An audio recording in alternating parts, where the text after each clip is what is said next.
Hey there, it's Danzie. In an effort to make videos like Westeros Brawls more epic and produce them more frequently, I recently started a Patreon. Check it out if you're both interested in getting some fun rewards and helping me to produce the absolute best content I can for you guys. With that out of the way, enjoy the newest Westeros Brawls.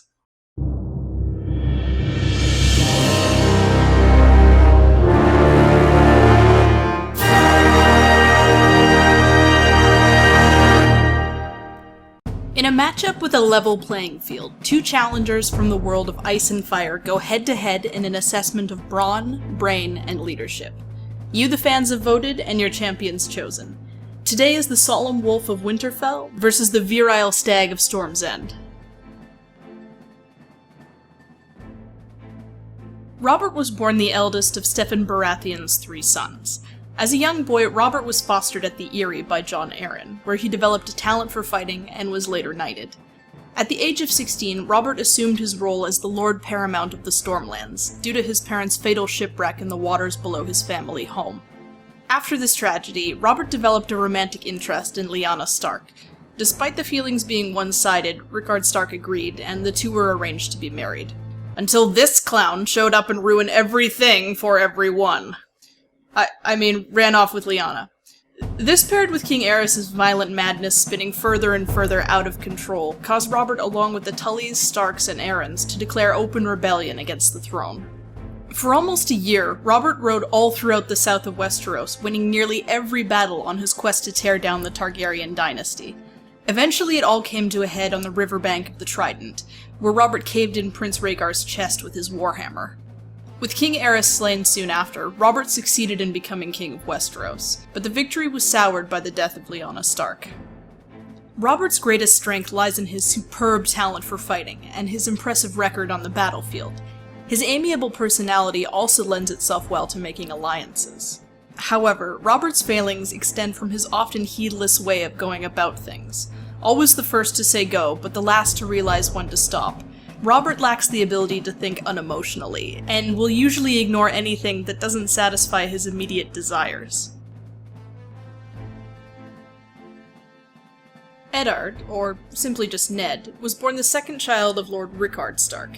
In the interest of forging stronger political ties, his father sent him to be fostered by Lord Jon Arryn at the Eyrie.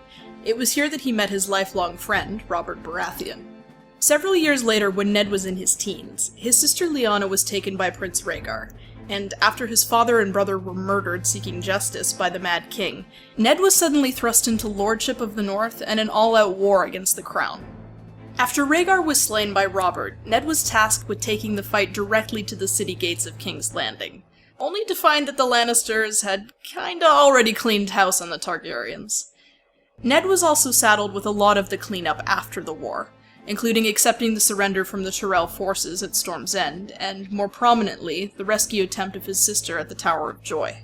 Ned and his companion Howland Reed became the narrow survivors of a skirmish with the Three Kingsguard, arriving just in time to witness Lyanna's death. Ned is fiercely loyal and protective of those close to him. He favors trusted solutions rather than those that involve risk, and has earned a reputation from even his critics for being a diligent, honest, and kind lord. Ned falters in his ability to compromise his sense of right and wrong, leaving him exposed to those who don't operate within the same moral standards.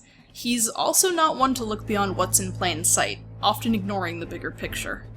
Now, you're probably wondering, but wait, what about all the stuff that happened after that you didn't mention just now? Like Ned becoming Hand of the King, and the Black of Hair, and the Boar, and the really, really bad life choices Ned... Damn it, Ned. Well, there's a reason for that.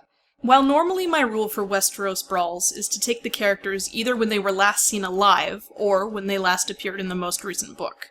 But due to the huge outpour of requests, I'm going to be judging these characters right here, 283 AC, the year Robert was crowned king, making Ned and Robert 20 and 21 respectively. So, will the responsible northerner be too much for the often careless Robert? Or will Ned end up just another notch in his warhammer? This is the battle of the BFFs? God, I swear the last line of this preamble gets more awkward every time. Our first category is physical prowess, measuring strength, reflexes, and stamina to see who would win in a one-on-one fight. Ned fought alongside Robert in 2 of his major battles, but the most notable display of his combat skills comes from his fight at the Tower of Joy, where he and 6 others faced off against Gerald Hightower, Oswell Went, and Arthur Dane. On paper, you might think that narrowly winning a 7v3 fight isn't anything to write home about, but when you consider the caliber of the 3 men, it's a much more balanced fight than you might think. Surviving a clash with the likes of Arthur Dane, no matter the circumstances, is not something many can claim to have done. Now, let's talk about Ned's choice of weapon here. I think everyone's instinct is to say that he would of course fight with ice, the Stark family greatsword. But there's no accounts of him ever doing so, because, and it might seem really odd to say this about a Valyrian steel weapon, the hugely impractical ceremonial sword would actually put you at a disadvantage in a fight. It's just too big to be used for anything other than executions. When it comes to stats, Ned earns a 6 in strength, a 7 in dexterity, and a 6.5 in constitution. His entire life, Robert showed an enormous passion and gift for battle. In his youth he participated in every tournament he could enter, and earned himself a knighthood in the process.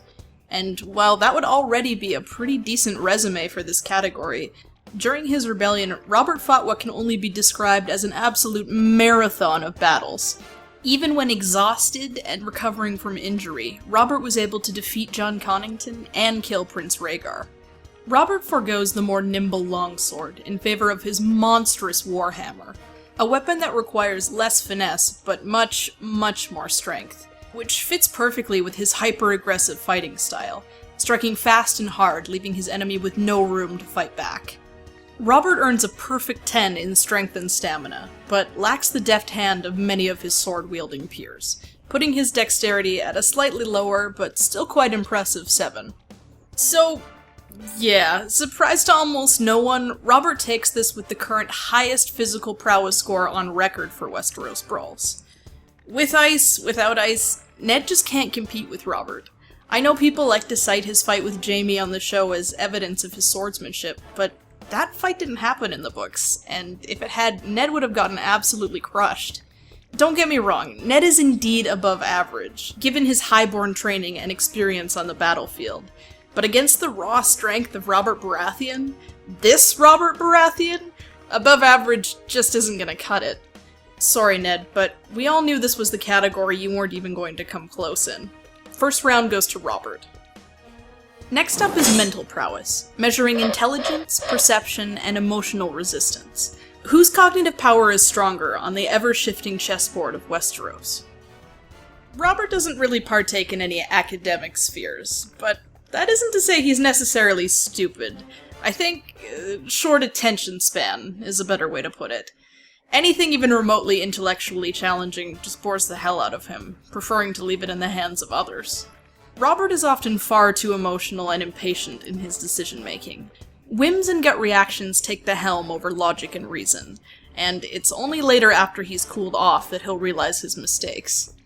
With him often being so irrational, I have to give him a 3.5 for intellect and a 4 for intuition. Also, while being in a war takes a lot of mental fortitude, his gravitation towards overindulgence brings his will down to a 5 as well. If Robert's weakness is acting without foresight, then Ned's weakness is acting without flexibility. Yes, the Stark Achilles heel that is their strict moral outlook. In some regards, Ned is actually quite wise. He's responsible, he's practical, and he always remains grounded. But his honest, by-the-book attitude both sabotages his judgment and makes it incredibly easy for his enemies to predict his every move. All of this is a long way of saying that he's perfectly intelligent, he just really lacks street smarts. But hey, it does take great strength of character to stick by what you believe. Ned, with his more disciplined approach, even if it is sometimes misguided, ties up the score with the win here. Finally, we have political prowess, measuring the ability to persuade, bribe, and command others to do the heavy lifting and hard thinking for them. While his brother Brandon was admired by many for his outgoing and wild personality, Ned was always seen as much more quiet and serious. Most of the people he rules see him as a fair and just lord, but to most he often comes off as cold and uninviting, more likely to inspire respect instead of friendship. While the North is large, it doesn't support the economy of many of the other regions, and at the time of the rebellion would be somewhat financially crippled by war.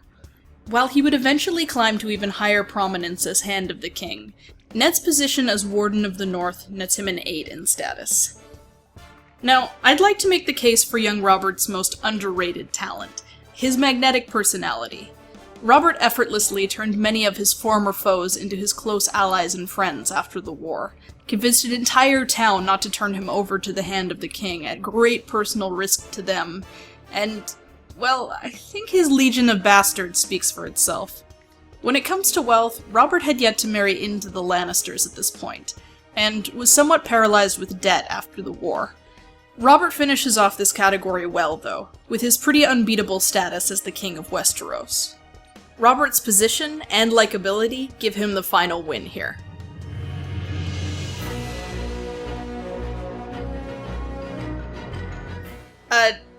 Look guys, if you expected this to end any other way, I'm not sure what to tell you. Ned raked in some perfectly respectable scores, and even bested Robert mentally, but come on, Ned can't hope to beat a human wrecking ball with a crown on his head. When it comes to physical and political prowess, there are a few who could rival Robert in his prime, but unfortunately for Ned, he just isn't one of them. The winner is the Demon of the Trident, Robert Baratheon. Thanks so much for watching. Be sure to like, subscribe, and share this video if you enjoyed it, and once again, if you're interested in further supporting this series, do consider becoming a patron. Be sure to leave a comment below for who you want to see next time on Westeros Brawls.